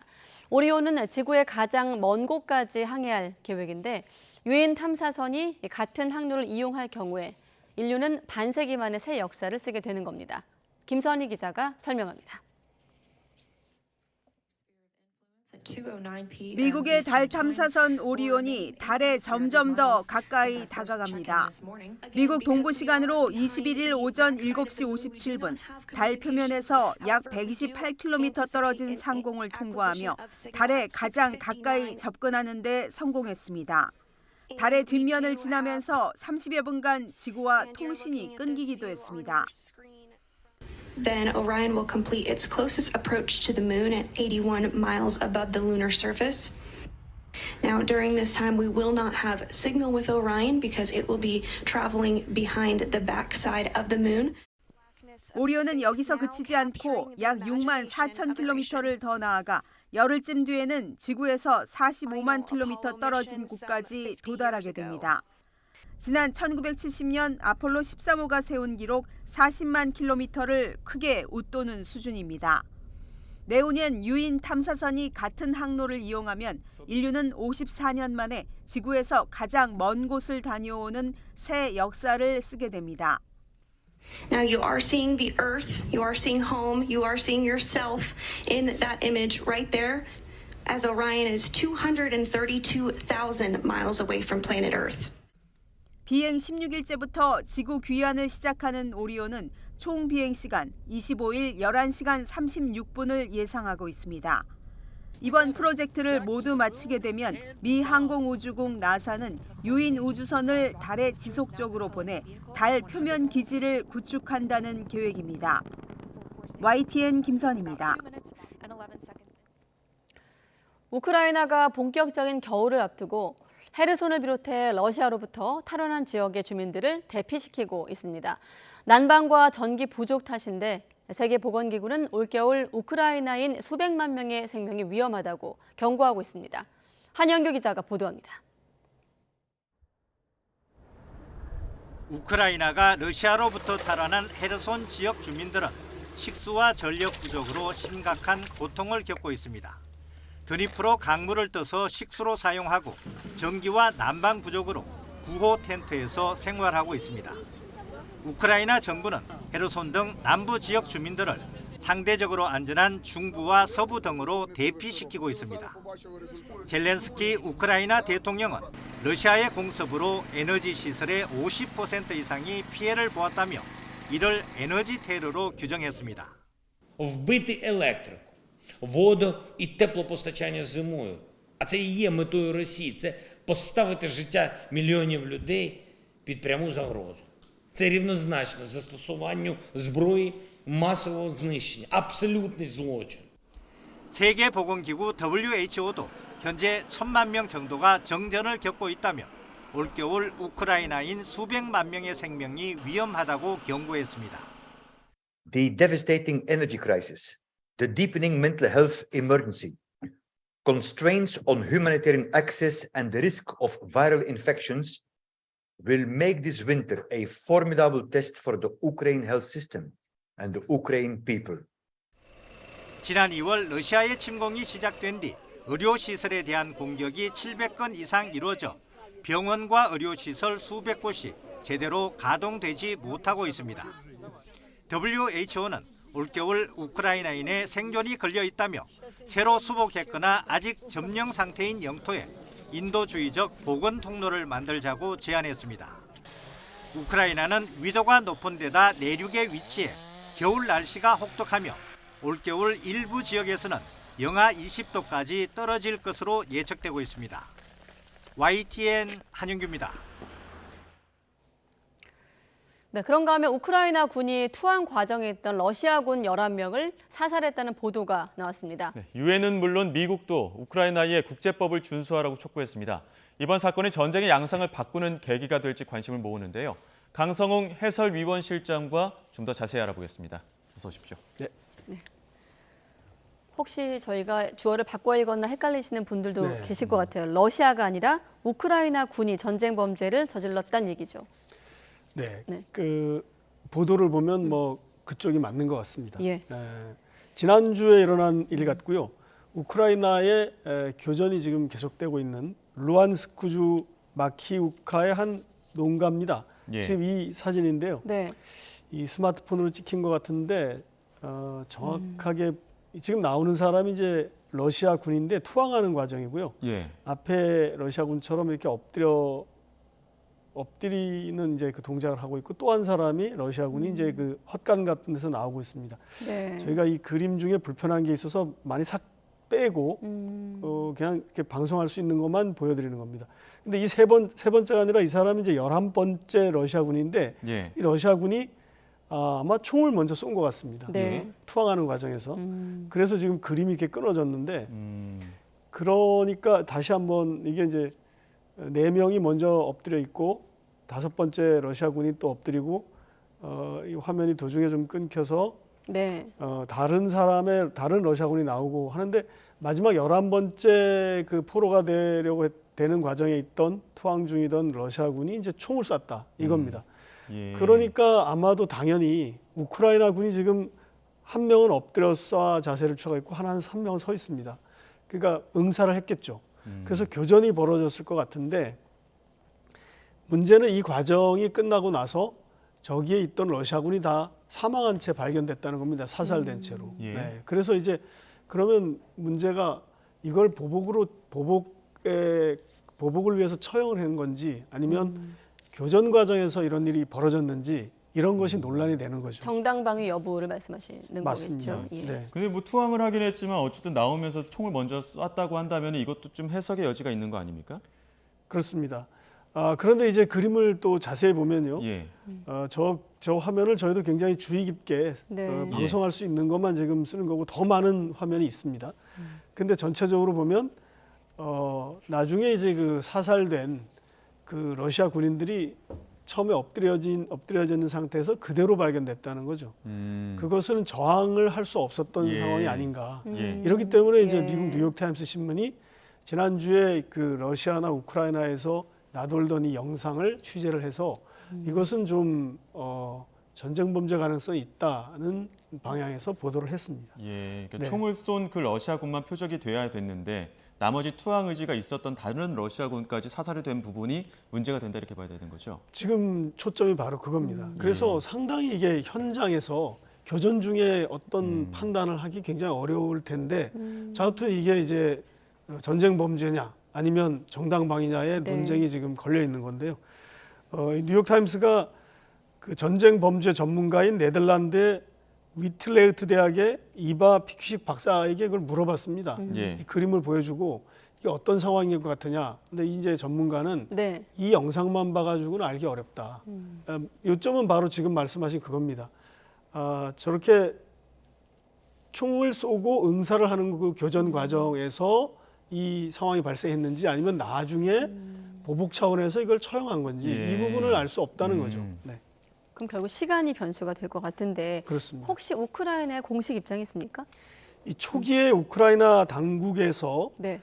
저것은 투항을 가장한 공격에 대한 정당방위다 이렇게 얘기를 했습니다. 예. 저 상황을 사실 직접 조사를 하지 않고는 알기 어려운 상황일 겁니다. 네. 아마도 저기에 있었던 군인들조차 굉장히 순간적으로 벌어진 일이라 모를 수도 있죠. 그러니까 정확히 판단하려면 이걸 조사를 하긴 해야 되는데 나중에 우크라이나 부총리는 우크라이나 당국에서 조사를 하겠다 이렇게 얘기를 했습니다. 네. 뭐 그동안 아까 우리가 얘기했듯이 러시아가 주로 이런 일들을 했는데 우크라이나가 했다는 것이 사실 좀 이게 맞나 싶을 정도인데요. 그러나 이제 전쟁 상황이기 때문에 네. 어떤 일이라도 사실 일어날 수 있는 거죠. 유엔 인권 최고 대표 사무소가 최근에 브리핑을 한 걸 보면 이번 전쟁 기간에 포로에 대한 고문이나 가혹행위 상당수가 확인됐는데 대부분이 러시아군이 했던 거다 이렇게 한 적도 있고요. 또 우크라이나 검찰청은 이 헤르손 최근에 탈환한 중요 도시죠. 여기서 조사를 했더니 고문 시설이 4곳이 확인됐다는 얘기를 했고요. 또 예일대 연구진은 헤르손에서 226명이 구금되거나 실종됐고 이 중 4분의 1은 고문당했다. 이게 대부분 러시아가 저지른 전쟁 범죄의 일부인데요. 이번에는 이제 우크라이나 쪽에서 한 것으로 보이는 그 영상이 이렇게 나온 거죠. 그러니까 유엔이나 미국은 지금 우크라이나의 국제법 준수하라 이렇게 촉구하고 있는데 정확하게 미국은 지금 이 사태를 어떻게 바라보고 있습니까? 미국도 좀 심각하게 보고 있는 것 같습니다. 뉴욕타임스가 이걸 보도를 한 이후에 국무부의 그 글로벌 형사사법 특사라는 사람이 전화로 언론에 브리핑을 했습니다. 현재 매우 면밀하게 추적을 하고 있고요.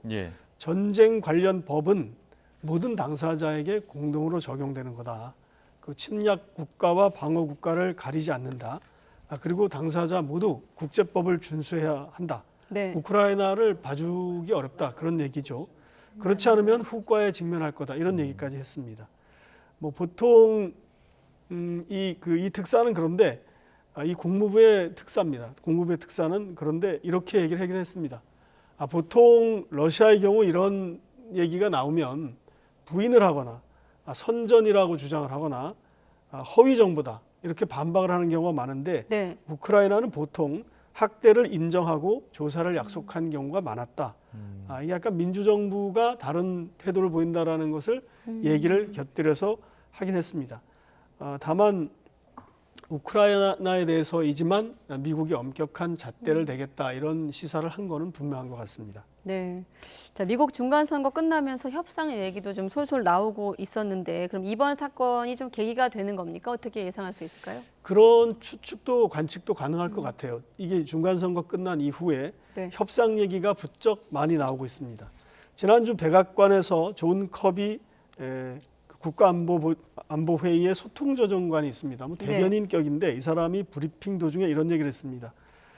미국이 지금 우크라이나에 협상을 재촉하고 있다는 얘기가 있는데 그것은 사실이 아니다. 그런데 어쨌든 미국이 우크라이나에 대해서 협상을 재촉하고 있다는 소문이 있는 건 있는 거죠. 거기에 대해서 그건 사실이 아니다라고 했고 또 젤렌스키 대통령은 최근에 러시아가 단기간 휴전을 하고 싶어 한다. 이런 얘기를 했습니다. 이렇게 휴전 얘기 또는 협상 얘기가 계속 나오고 있는 거고요. 젤렌스키 대통령은 이렇게 지금 화면에 나온 것처럼 10가지 종전 조건을 내세웠습니다. 종전 조건을 이전에는 이렇게 자세하게 내세운 적은 없습니다. 우크라이나가 러시아군이 철수해야 한다 이 정도를 얘기를 했는데 굉장히 자세하게 했죠. 핵안전, 식량안보, 에너지안보 이런 것들 10가지는 미국이나 러시아뿐만 아니라 전 세계가 어떻게 보면 공동으로 합의를 해줘야 되는 겁니다. 뭐 전 세계라고 한다면 이제 서방, 미국과 유럽연합, 그다음에 중국 같은 핵 강대국이라든지 러시아 이런 나라들이 공동으로 합의를 해줘야 되는데 국제사회에 이런 여러 가지 조건을 어떻게 보면 던진 거죠. 그러나 이전과 달라진 점은 좀 더 구체화됐다는 거예요. 그러나 저걸 다 지키는 건 아마 어려울 겁니다. 그리고 이제 이 가운데 또 포로 석방이 있는데 지금 수천 명의 민간인과 군인이 또 러시아 군의 포로로 돼 있다고 하는데 이런 것들도 해결을 해야 되고요. 굉장히 어려운 문제인데 앞서 그 커비 조정관, 커비 대변인이 말한 것 중에 그러니까 우크라이나에 대해서 협상을 재촉하고 있지 않다라고 하면서 이 커비 조정관, 백악관의 안보 관련 대변인이라고 볼 수 있습니다. 이 사람은 그런데 협상의 여부, 협상할지 말지, 언제 협상할지, 협상의 시기 이런 것은 미국이 아니라 젤렌스키 대통령이 결정할 문제다. 이렇게 얘기를 했습니다. 듣기에 따라서는 젤렌스키 대통령이 조금 뭔가 조금 더 결정을 했으면 하는 그런 얘기로도 들리긴 합니다. 그렇기 때문에 이게 좀 미국도 젤렌스키 대통령이 뭔가 협상 쪽으로 방향을 좀 조금 조정했으면 하는 그런 기대가 있다는 느낌도 듭니다. 다만 러시아가 이렇게 이런 조건들을 받아들일지 그건 또 별개의 문제입니다. 특히 이제 우크라이나의 국방장관이 최근 얘기한 거 보면 우크라이나는 핵 공격 가능성 그 위험에도 불구하고 끝까지 싸우기로 했다라는 얘기를 전하면서 연말에는 지도에 보면 크림반도가 저 아래쪽에 있죠. 크림반도까지 진격할 수 있고 이런 상태로 가면은 내년 봄 끝나는 시점까지 전쟁이 될 거다. 그때쯤 돼야 뭐 종전을 얘기할 수 있을 것 같다. 예. 이런 얘기를 했습니다. 그러니까 겨우 내내 어쨌든 전쟁 상태가 지속될 가능성이 더 많다. 이렇게 보는 게 맞을 것 같습니다. 예, 또 이번 전쟁 계기로 러시아와 북한 관계가 좀 친밀해졌다 이런 얘기들 계속 나오고 있었고 네. 또 러시아에 대한 북한의 무기 공급설도 나오고 있었는데 이 부분에 대해서 혹시 확인된 내용이 있습니까? 이게 계속 미국에서 얘기를 하고 있습니다. 그러니까 9월 달에도 이런 얘기를 했고요. 북한 탄약을 러시아에 제공했다. 예. 그다음에 지난 2일에도 이런 얘기를 했습니다. 좀 전에 말씀드린 그 존 커비 백악관 그 안보 담당 대변인이라고 간략히 말할 수 있는데 이 대변인이 북한이 러시아에 상당한 양의 포탄을 몰래 제공했다는 정보가 있다. 이렇게 얘기를 했습니다. 네. 또 미 국방부는 최근에 지난주에 러시아가 북한의 탄약을 구하려 하고 있고 또 비밀리에 북한은 이를 제공하려고 한다. 이런 얘기를 했습니다. 그러나 처음에 이 나온 얘기에서 더 진전된 내용은 아직 가지고 있지 않다. 이렇게 얘기했습니다. 그래서 제가 지난주에 북한과 러시아 사이를 잇는 마체고라 러시아 대사, 지금 평양에 있는 사람입니다. 네. 평양에 있는 마체고라 대사에게 직접 이메일로 물어봤습니다. 그랬더니 좀 전에 보신 것처럼 네. 마체고라 대사가 크게 서너 가지를 얘기를 했는데요. 첫 번째, 미국의 주장은 완전히 가짜다. 러시아 정부의 입장입니다. 그리고 러시아는 세계 최대의 탄약 생산국이자 수출국이다. 수출국 중에 하나다. 이렇게 얘기를 했고요. 네. 그다음에 러시아는 북한의 무기를 필요로 하지 않는다. 이렇게 세 가지를 얘기했습니다. 제가 사실은 그 러시아의 푸틴 대통령이 만약에 한국이 우크라이나에 탄약을 제공하면 한러 관계가 파탄 날 거다 이런 얘기를 했는데 그 부분에 대해서 물어봤는데 이제 마체고로 대사는 그거는 본인의 업무가 아니다. 본인이 이제 북한에 있는 대사이기 때문에 북한과 관련된 얘기만 하겠다 그런 얘기고요. 네. 그리고 이제 사실 뭐 북한의 국방성도 러시아와 무기 거래를 한 적도 없고 할 계획도 없다 이런 얘기를 한 적이 있습니다. 러시아, 북한 모두가 강력히 반박하는 그런 상황이죠. 네, 평양 주재 마체고라 러시아 대사와의 이메일 교신 내용까지 강성훈 실장님께서 전해주셨습니다. 네, 오늘 말씀 잘 들었습니다. 네. 네.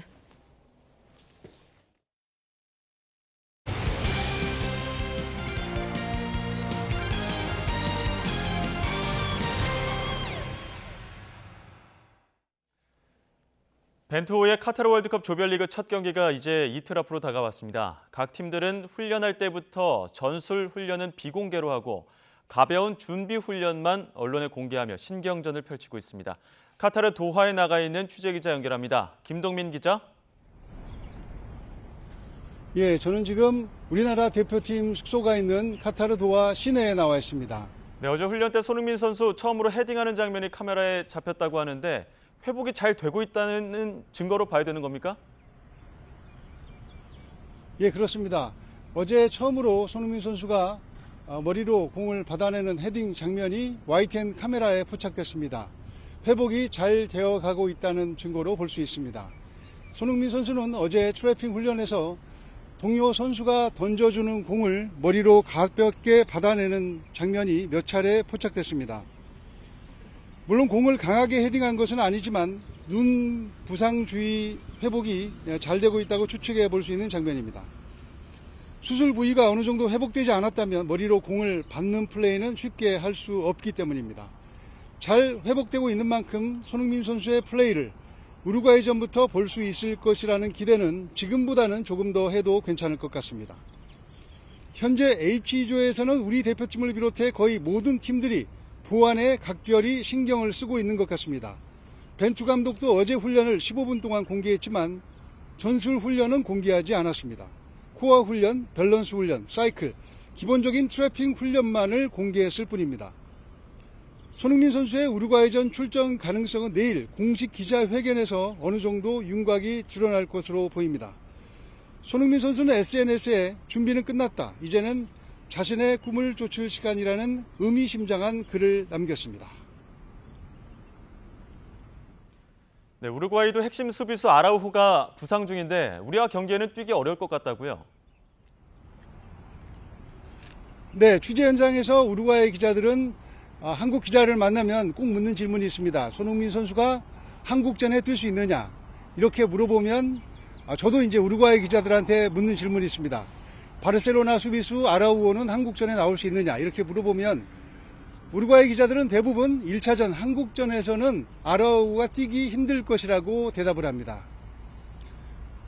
이런 우리나라 대표팀에게는 뭐 좋은 소식이지만 아라우오 외에도 좋은 선수가 많이 있기 때문에 긴장의 끈은 놓을 수 없는 것 같습니다. 현재 포르투갈이나 가나나 우루과이 모두 훈련을 비공개로 하고 있고 15분 동안 공개하기도 하는데 전술 훈련만큼은 공개하지 않고 있습니다. 본 경기를 앞두고 있는 만큼 철저한 보안 속에서 훈련을 하겠다는 뜻으로 보입니다. 우루과이도 가볍게 몸을 푸는 것만 공개했을 뿐 전술 훈련은 보여주지 않았습니다. 대한민국이 원정에서 열리는 월드컵 사상 두 번째로 조별 라운드를 통과하느냐, 그 가능성을 엿볼 수 있는 첫 번째 대결인 우루과이전이 이제 이틀 앞으로 다가왔습니다. 남은 시간 우리 선수들이 몸 상태를 최대한 끌어올려서 후회 없는 한판 승부를 보여주기를 기대하고 있습니다. 카타르 도하에서 YTN 김동민입니다. 월드컵 잉글랜드전에 출전한 이란 선수들이 국가 연주 때 국가를 따라 부르지 않고 모두 침묵을 지키는 모습이 포착됐습니다. AFP 통신은 이를 두고 반정부 시위에 대한 지지 의사를 나타내려는 의도라고 해석했습니다. 이란에서는 지난 9월 여대생이 히잡 미착용을 이유로 구금됐다가 숨진 뒤 시위가 이어지고 있는데 앞서 이란 선수 일부가 시위 지지 의사를 밝히자 선발에서 제외될 거라는 추측이 나오기도 했습니다. 네, 2022 카타르 월드컵 개막과 함께 우승컵을 향한 각축전이 벌어지고 있는데요. 이 최초 타이틀이 많은 월드컵답게 다양한 이야깃거리도 많습니다. 월드컵 이모저모 살펴보죠. 먼저 안 되는 것이 많은 월드컵입니다. 가장 먼저 불만이 터져 나오는 곳은 관중석인데요.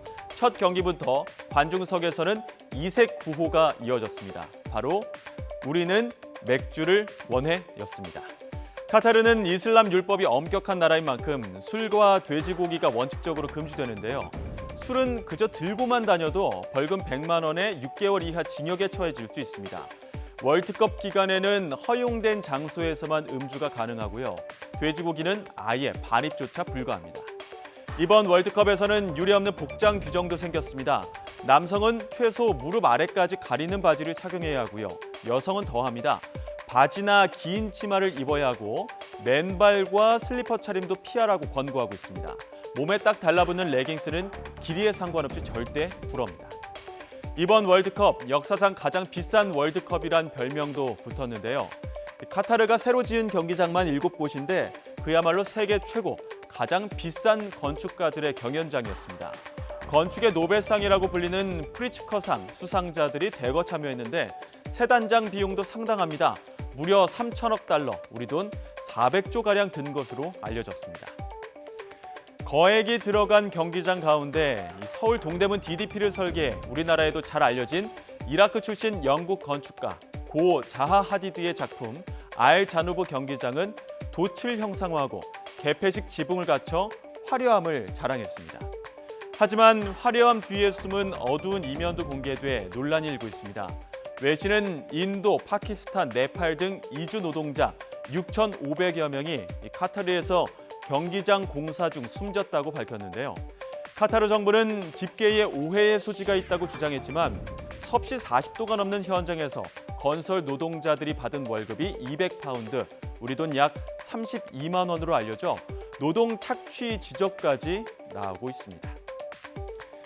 이처럼 말도 많고 탈도 많은 카타르 월드컵. 지금 전 세계가 카타르를 주목하는 만큼 세계 모든 인구가 하나 되는 화합을 위한 축제. 월드컵 본연의 정체성을 되찾는 마무리가 필요할 것 같습니다.